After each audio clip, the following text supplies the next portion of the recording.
aliibiwa. Alikuwa tajiri hivi, alafu alikuwa kama kazi za kala blue hivi, akapigwa kama kapigwa shabati.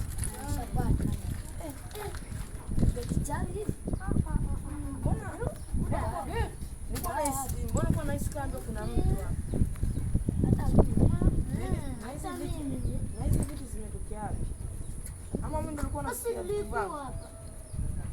Hakuna mazingira huko, kulikuwa na mtu hapa. Mganga mimi Abduli nahisi kwamba yule msichana hakuna mpango wa kufanya.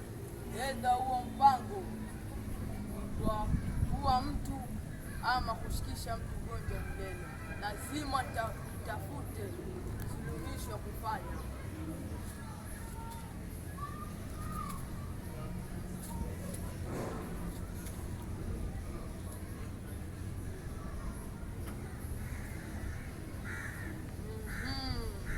Naona Kenya tafanya